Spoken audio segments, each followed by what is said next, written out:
Next video is about the style you use when you're laying out if statements.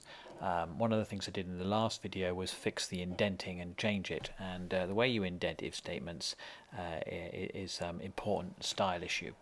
Now, my preferred indenting style is to put curly brackets on the ends of lines, opening curly brackets on the ends of lines, and closing curly brackets on lines on their own. As I've explained before, an alternative is you can do them like that, put the opening curly brackets on lines on their own. Doesn't matter which one you do, provided you are consistent.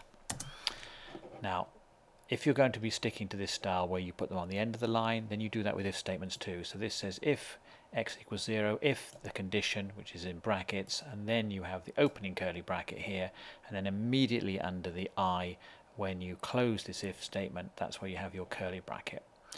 You can alternatively do it like that, and that's completely fine too, but just be consistent in your style.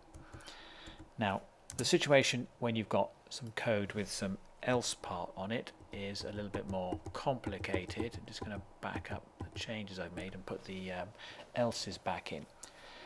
If you're going to follow the style where the opening bracket is on the same line as the if, then when you do the closing bracket and there's an else or an else if, you put the else if and the condition on the same line as the closing bracket, and you put the next opening bracket on that line too, so we can see this is all on one line. Okay, and down here in the case where there's an else but no if, again it's all on one line.